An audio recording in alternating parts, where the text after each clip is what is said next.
Welcome to NewsShowTV and Tom Moore. Tom, we had already lots of conversations and experience and exciting things, but you came up with something unbelievable. A hard work, a long time, pure intensive work, day and night, more than less. But let me give the audience who is not involved already in what we have done before in the interviews, just give a little explanation. So Tom developed a more memory system where you can basically remember and retrieve everything.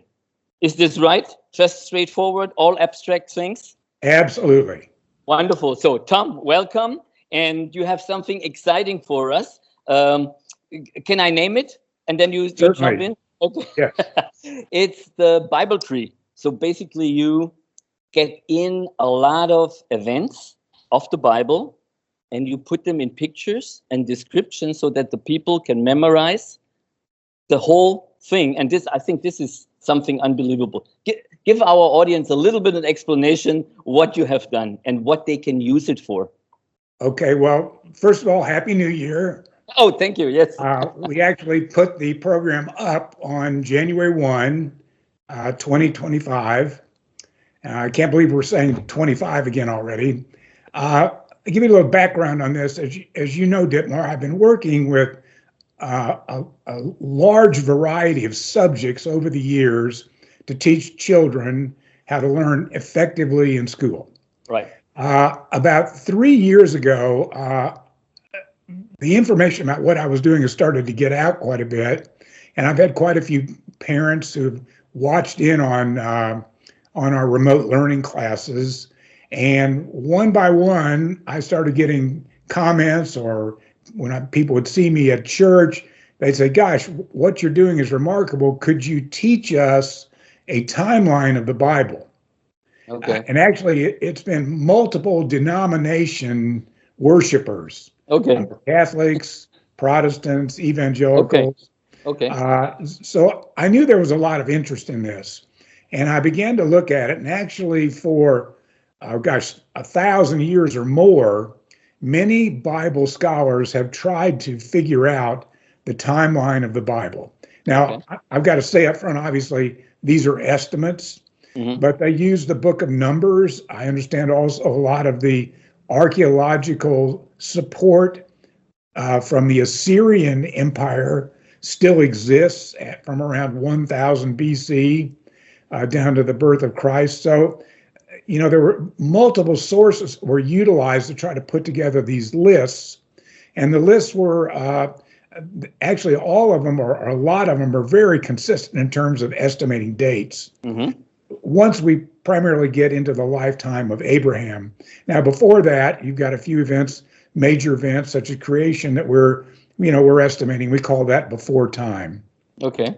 But so I looked at that and I thought, okay, this is the perfect subject for a memory system. It's actually the only way I think that anybody could ever memorize this many events. So the list that we chose is almost 600 events. It starts with creation, but the preponderance of the events occur around 2000 BC down to the life of Christ, and then for about 90 years after his death. So we've got 4 elements to each event. And as you know, in the past, I've talked to you about the necessity of learning comprehensively requires you to convert everything into pictures. Right. So we've got, to begin with, we've got a list in part 1 of the program. Part 1 is out now. Part 2 will be out, we think, around the middle of February. Okay. Part 1 is comprised of 275 events. We break it down into 25 events per lesson. So you got 11 lessons in this program. Now, each event is comprised of these elements. So event number 1, the number 1 we've converted into a picture using a system we call the number alphabet. The estimated date is also turned into a picture. Okay. And then the description of the event, either the person involved or the occurrence, we turn that into a picture. And I'm going to give you a real quick example because Yeah. everybody that's looked at the program has laughed about this. So one of our couple of events involved an ancient king whose name was Abimelech. Hmm. Now I'm using this for your audience right now because that will give you an idea of the types of names we are encountering in this Yeah. Bible timeline. They're not names that we're familiar with. Right. And also they're highly abstract. So what I'm doing with Abimelech, he's a king. So we use clip art, as you know. So we use a clip art picture of a king and a beam of electricity. Okay. So what we're doing is we are finding a phonetically similar sounding three-dimensional object to help us remember a very abstract word, Abimelech. Yeah. So that's how we're able to enable our students to accomplish something that with traditional education is not possible. Yeah. It's actually unbelievable, Tom, or for most people. It's unbelievable to remember so many things. I think that's the biggest hurdle. People are not trusting themselves that they, with the system, can go that step and learn so much, or? Yes, I mean, Dietmar, when I've discussed this program with people in recent months, when I said this will be out soon, Yeah. the response was almost universal. I would love to know that, but I don't think I can learn that. Mm. Yeah. And honestly, Dietmar, if I didn't know about memory systems, I would not have spent the 1,000+ hours that I spent creating this program because it would be impossible to learn it. So we can assure the people actually that they can learn. Some have to maybe repeat it a little bit more, but in the end, if they are stick to it, they will have it and normally not forget it anymore, or? Yes, and as I have experienced with my students in other classes, and this sounds really amazing to say this, but everybody ultimately gets 100. So, I mean, that's the power of learning this way. Yeah. Now, the other thing that we really haven't talked much about in the past is that I also was able to really discover some incredible, really insightful scientific breakthroughs about learning through a program that was developed here by a group about 30 years ago. Mm-hmm. And it was called the Neurology of Achievement. I actually talked to one of the principals several months ago about the program because I was just so taken with it. And what they learned was that if you actually use different eye positions, mm-hmm. you open channels to your brain that create images, that create sound, that create touch, smell, and taste. Now, why this is so important was with the research, and these were very sophisticated brain research people. Yeah. And what they were able to learn was the more senses that you wrap around anything you want to learn, the greater and the faster that information becomes permanent knowledge on your brain. Yeah. So there's sometimes funny pictures. You think, oh, they make no sense, but they make sense. While you remember, maybe you laugh, so you have emotions to what you see and what you read or what you hear or what you smell, and then it burns more into your brain. That's correct. Yeah. Okay. Wow. And we began utilizing this kind of multi-sensory approach with some of our students this last summer, and it was extraordinary. And they all would say to me, you know, it used to take me 3 or 4 times to review the pictures before I would get it. Yeah. But by adding all the other senses with it, they said after about the second or third time, they could just remember it. Yeah. And so you targeting now basically everybody who's out there who's interested in the Bible or learn something, or groups.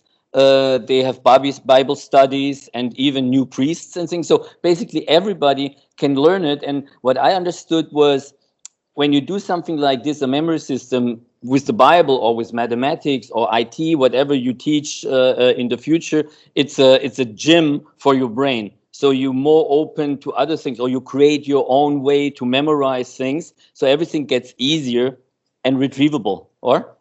Absolutely. I think I might have told you before, one of the unique things that I've experienced with my students over the years is either the parents or the students will tell me this.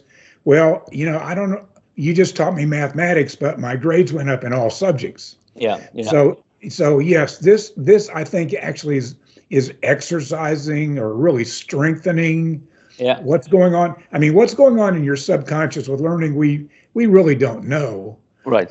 But all that I know is that when you consciously create an image and you connect it to what you want to learn, you've empowered yourself to recall at a level that's really incredible.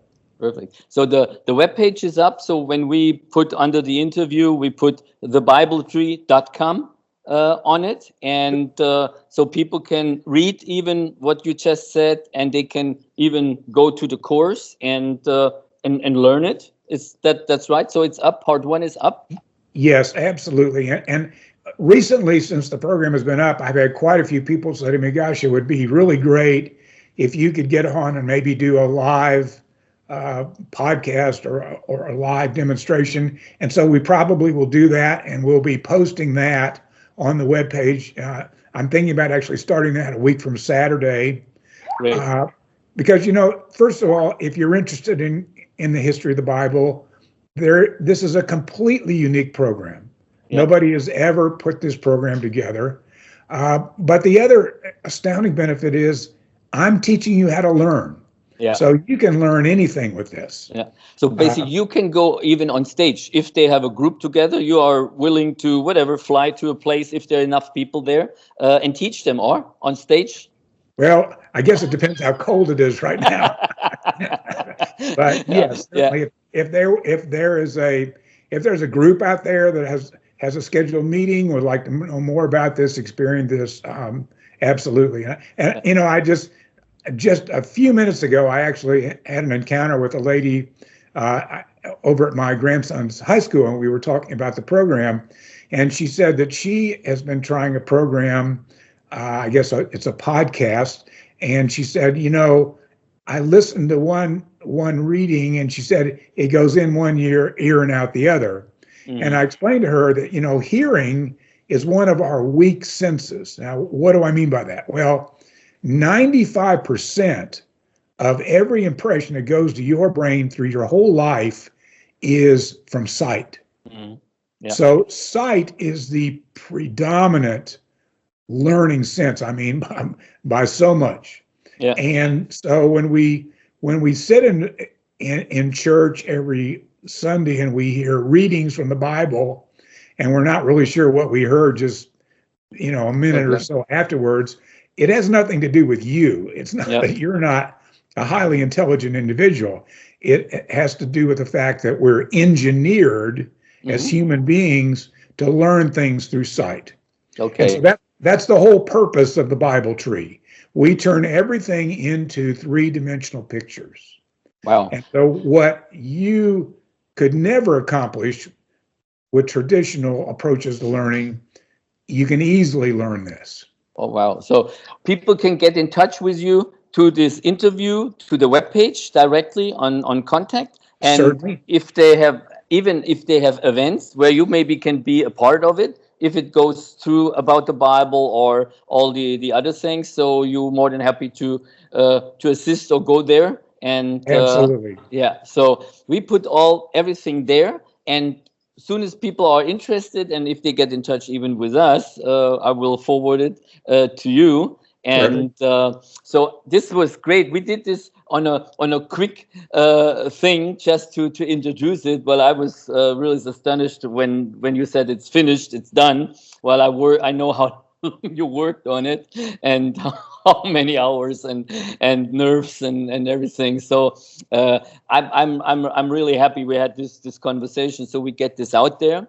And lots of success. And to the audience, try it out, have a look. It's very interesting, and all the other things they coming in the future too, for all kind of learning. And we cannot say a lot, but maybe some people, they looking for new jobs or new opportunities, they can maybe create more knowledge and be good on the market to find something. So that's the start. It's online. You can go there and check it out. Thank you very much, Tom. You want to say something final to our audience? And Well, I'm really looking forward to people becoming aware of this. But more importantly, if they purchase the product, I want them to really do the exercises, study the pictures, and learn really how to learn. yeah, And I think also what I found that, as I developed this course, I don't learn it as I'm developing it. So I went back. It actually took me only 3 days to learn the 275 events. yeah, And actually it's that number times 4, because what the event also includes is it includes where you find it in the Bible. okay, So, and I don't claim to be any extraordinary learner. I think I'm a typical human being, but the typical human being is enormously, enormously smart. And all you have to do is look at information in the proper format, use your senses, use your conscious brain to connect your images together, and you can learn anything. wonderful. Thank you very much, Tom.